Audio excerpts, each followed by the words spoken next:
Zip TV ప్రేక్షకులకి స్వాగతం. ఓం శరదిందు సమాకారే పరబ్రహ్మస్వరూపిణి వాసరాపీఠ నిలయే సరస్వతి నమోస్తుతే శారదా శారదాంబోజ వదనా వదనాంబుజే సర్వదా సర్వదాస్మాకం సన్నిధిం క్రియాతు. శ్రీ మహాసరస్వత్యై నమః. శ్రీమాత్రే నమః. జిప్ టీవీ ప్రేక్షకులకి స్వాగతం. మనం ఈ రోజున ధనుర్మాసం అంటే ఏమిటి, ధనుర్మాసంలో మనం చేయవలసినటువంటి పనులు ఏమిటి, మరి గోదాదేవికి ధనుర్మాసానికి ఉన్న సంబంధం ఏమిటి, తిరుప్పావై అంటే ఏంటి అనే విషయాల గురించి మనం తెలుసుకుందాం.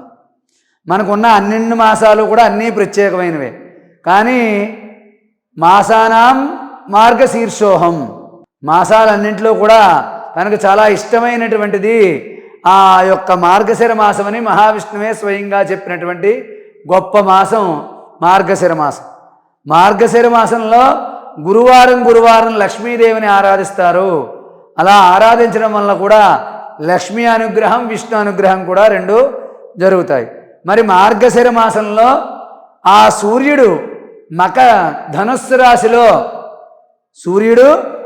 ధనుస్సు రాశిలో ప్రవేశించినప్పటి నుంచి నెల రోజుల కాలాన్ని ధనుర్మాసం అంటారు, ధనుస్సంక్రమణం అంటారు. ఆ యొక్క సూర్యుడు ధనస్సు రాశిలో ప్రవేశించినప్పటి నుంచి నెల రోజుల పాటు ఉండే కాలాన్ని ధనుర్మాసం అంటారు. ఈ యొక్క ధనుర్మాసంలో కార్తీక మాసంలో శివుడికి ఎలా ప్రత్యేకంగా జరిగాయో అలాగే మహావిష్ణువుకి ఈ యొక్క ధనుర్మాసంలో విశేషమైనటువంటి పూజలు అనేవి జరుగుతూ ఉంటాయి. మరి గోదాదేవికి విష్ణుమూర్తికి సంబంధం ఏంటంటే, విష్ణు చిత్తుడు అనే పరమ విష్ణు భక్తుడు ప్రతిరోజు కూడా ఒక పూలమాల పట్టుకెళ్ళి ఆ యొక్క మహావిష్ణువుకు సమర్పించేవాట. విష్ణు చిత్తుడు కూతురు పేరు గోదాదేవి. ఈవిడ మహావిష్ణువునే భర్తగా పొందాలని చెప్పి తప్పించేది. ఆయన యొక్క గుణగణాలు అందాచందాలు ఇవన్నీ చూసి నాకు అలాంటి వాడే భర్తగా కావాలి, ఆయనే కావాలనుకునేది. ఆయన దేవుడు, మనం భక్తులం కదా, ఎలా కుదురుతుందని చెప్పి అనుకున్న తర్వాత ఒకానొక రోజున తన తండ్రి విష్ణుమూర్తికి పట్టుకెళ్లే దండని తాను ఒకసారి మెడలో వేసుకుని మళ్ళీ అక్కడ పెట్టేసేది అనమాట. అలా చేయడం వల్ల ఆ దండ అంటే తాను వేసుకున్న దండ మహావిష్ణువు మెడలో వేసుకుంటున్నాడు కదా, మా ఇద్దరికి పెళ్ళి అయిపోయినట్టే అన్న భావనతో ఉండేది ఆవిడ. అలా ఉంటే ఒకానొక రోజున ఈవిడ మెడలో వేసుకోవడం పక్కన పెట్టడం తండ్రి చూసేశాడు. తండ్రి చూసేసి తప్పు కదా అని చెప్పని, ఈ రోజు నువ్వు మెడలో వేసేసుకున్నావు దండ, నేను ఎలా పట్టుకెళ్ళను అని చెప్పి బాధపడుతుంటే మహావిష్ణువే చెప్పాట, ఓయి విష్ణు చిత్తుడా, నీ కూతురు మెడలో వేసుకున్న దండే నాకు కావాలి అన్నట్టు. ఇంకంతకన్నా అనుగ్రహం ఏం కావాలి చెప్పండి. అప్పటి నుంచి ఈ తండ్రి కూతురు ఇద్దరు దండ అల్లడం, గోదాదేవి మెడలో వేసుకోవడం, అది పట్టుకెళ్ళి విష్ణుమూర్తికి సమర్పించడం, ఇలా చేయడంతో పాటు ఈవిడ ప్రతి నిత్యము కూడా విష్ణువుని అత్యంత భక్తి శ్రద్ధలతో పూజించి రోజు ఒక ప్రార్థన చేసేదట ఆవిడ. ఆ పూజ చేసుకునే సమయంలో ఒక ప్రార్థన చేసేది ఆవిడ. అలాగా నెల్లాళ్ళు చేసిన ప్రార్థనలే అవే పాశురాలు. తిరుప్పావై అంటే తిరు అంటే పవిత్రమైన, పావై అంటే వ్రతం, పవిత్రమైన వ్రతం అని చెప్పి దాని యొక్క అర్థం. ఈ తిరుప్పావై అంటే పవిత్రమైన వ్రతము అని అర్థము. కాబట్టి ఎవరైతే ఈ ధనుర్మాసంలో మహావిష్ణువుని ఆరాధిస్తారో, ఎవరైతే తులసిమాల సమర్పిస్తారో వాళ్ళకి విష్ణుమూర్తి అనుగ్రహం సంపూర్ణంగా కలుగుతుంది.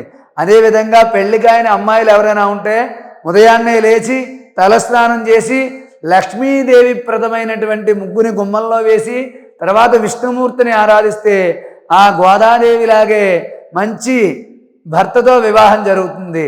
ఇలా నెల రోజులు పూర్తయిన తర్వాత ఆ మహావిష్ణువుని భర్తగా పొందింది ఆవిడ. అంటే నేను కాదు కానీ శ్రీరంగనాథుడు పేరుతో ధనుర్మాసం నెల్లాళ్ళు పూర్తయి నీ వ్రతం పూర్తయ్యాక భోగి పండగ రోజు నాడు నేను వివాహం చేసుకుంటానని చెప్పేట.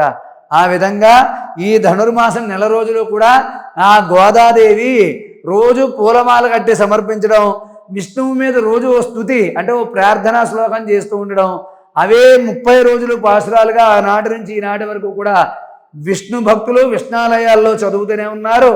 విష్ణువుని ఇష్టమైన వాళ్ళు చదువుతున్నారు, లేని వాళ్ళు వింటున్నారు. ఆవిడ 30 రోజుల పాటు చేసిన ప్రార్థనలు శ్లోకాలే పాశురాలుగా ఈనాటికి అందరూ చదువుతున్నారని చెప్పి అందరికీ తెలిసినటువంటి విషయమే. కాబట్టి అదేవిధంగా ఉదయాన్నే లేచి నిత్య పూజా కార్యక్రమాలు నెరవేర్చుకుని మహావిష్ణువుని యథాశక్తిగా తులసిమాల సమర్పించడం కానీ తులసీ దళాలతో అర్చించినా కూడా మనకి మహావిష్ణువు యొక్క అనుగ్రహం సంపూర్ణంగా కలుగుతుంది. ఈ నెల రోజులు చేయలేని వాళ్ళు శ్రవణ నక్షత్రం రోజుని, ఏకాదశి తిథి నాడు, పౌర్ణమి నాడు, అదేవిధంగా భోగి పండగ రోజున కూడా ఈ విశేషమైన పర్వదినాల్లో కనుక చేసినట్లయితే ఆ మహావిష్ణువు యొక్క అనుగ్రహం మనకు కలుగుతుంది. కాబట్టి ఈ మార్గశిర మాసంలో మనకి ముక్కోటి ఏకాదశి, అదేవిధంగా వైకుంఠ ఏకాదశి, ముక్కోటి ఏకాదశి, దత్త జయంతి, మార్గశిర పౌర్ణమి, ఇలా ఎన్నో విశేషమైనటువంటి రోజులు వస్తూ ఉంటాయి. కాబట్టి ఈ మార్గశిర మాసం చాలా విశేషమైనటువంటిది. కాబట్టి ఈ నెల రోజులు కూడా వ్రతం చేసిన మహావిష్ణువుకు సంబంధించినటువంటి నరసింహస్వామిని కానీ, రాముణ్ణి కానీ, కృష్ణుణ్ణి కానీ, అదేవిధంగా కృష్ణుణ్ణి కానీ ఆరాధించినట్లయితే చాలా విశేషమైనటువంటి ఫలితాలు కలుగుతాయి. మీ ఇంట్లో ఈ ధనుర్మాసంలో ఏ రోజైనా సరే బ్రాహ్మణుణ్ణి తీసుకొచ్చి రమా సత్యనారాయణ వ్రతం చేసినట్లయితే మీకు మాటల్లో చెప్పలేనంత విశేషమైనటువంటి ఫలితం కలుగుతుంది, మంచి పుణ్యం కలుగుతుంది. ఆ మహావిష్ణువు యొక్క స్వరూపమే సత్యనారాయణ స్వామి వారు. కాబట్టి మీ ఇంట్లో కూడా మహావిష్ణువుని పెట్టుకుని ఆ ఫోటో దగ్గర తులసిమాల వేసి తులసీ దళాలతో పూజించి ఆ గోదాదేవికి కూడా ఒక మాలో పుష్పము సమర్పించి విష్ణు సహస్రనామాలు చదవండి. మాకు రావండి, ఏం చెయ్యాలండి అంటే ఓం నమో నారాయణాయ, ఓం నమో నారాయణాయ ఈ యొక్క మంత్రాన్ని చదువుకుంటూ తులసిమాల సమర్పించిన, తులసీ దళాలతో ఈ నామంతో అర్చించిన మహావిష్ణువు యొక్క అనుగ్రహం కలుగుతుంది. మంత్రం ముఖ్యం, భక్తి ముఖ్యం.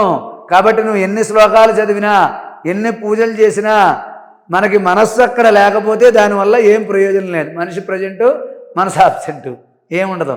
మనిషి ఉంటాడు, మనిషి ఇక్కడ ఉండదు, ఇలా వేస్తూ ఉంటాడు, ఏదో ఆలోచిస్తూ ఉంటాడు. కాబట్టి అటువంటి ఆలోచనలన్నీ పక్కన పెట్టండి.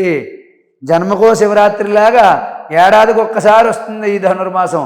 ఈ ధనుర్మాసంలో నెల రోజులు మహావిష్ణువుని, గోదాదేవిని ఆరాధించండి. వైవాహిక జీవితం బాగుపడుతుంది. అదేవిధంగా వివాహం కాని వారికి వివాహం అవుతుంది.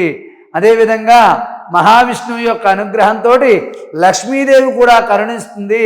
కాబట్టి మార్గశిర మాసంలో గురువారం రోజుని లక్ష్మీదేవిని తామర పువ్వులతో పూజించండి, పసుపు రంగు చామంతులతో పూజించండి, అమ్మవారికి పాయసం నైవేద్యంగా సమర్పించండి. మీకంతా కూడా మంచే జరుగుతుంది. కాబట్టి మార్గశిర మాసంలో వచ్చే ఈ ధనుర్మాసం నాడు మీరు చేసే ప్రతి పూజ కోటి కోటి రెట్లు ఫలితాన్ని ఇస్తుంది. మహావిష్ణువుని ఆరాధించండి. ఓం నమో నారాయణాయ మంత్రాన్ని పఠించండి. మీకు నచ్చిన ఇష్టమైన దేవాలయ సందర్శనం చేయండి. ఆ సందర్శన అయ్యాక ఓం నమో నారాయణాయ అనే మంత్రాన్ని చదువుతూ ఉండండి. ఆ మహావిష్ణువు తులసిమాల సమర్పించండి. విష్ణు సహస్రనామాలు ఉదయం సాయంత్రం మీ ఇంట్లో పెట్టుకుని వినండి. శ్రవణం, కీర్తనం ద్వారా కూడా మనకి సంపూర్ణమైన ఫలితాలు కలుగుతాయి. కాబట్టి ఈ యొక్క మార్గశిర మాసంలో వచ్చే ధనుర్మాసాన్ని భక్తులందరూ కూడా సద్వినియోగం చేసుకుని ఆ పాశురాలు విని, విష్ణు సహస్రనామాలు విధిని, విష్ణుమూర్తిని కానీ, రాముణ్ణి కానీ, కృష్ణుణ్ణి కానీ, నరసింహస్వామిని కానీ ఆరాధించి మీ ఇష్టదైవాన్ని, కులదైవాన్ని ఆరాధించండి. ఉదయం సాయంత్రం మీ ఇంటి ముందు దీపారాధన చేయండి. ఇంట్లో సాంబ్రాణి ధూపం వేయండి. పసుపు నీళ్లు జల్లి దాంతో శుభ్రంగా తుడిచి సాంబ్రాణి వేసి ఉదయం సాయంత్రం తప్పకుండా ఇంటి గుమ్మం ముందు ఇంట్లోనూ దీపారాధన చేయండి.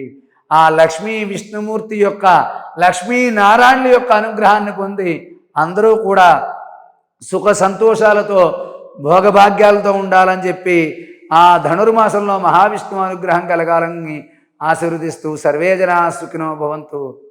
స్వస్తి.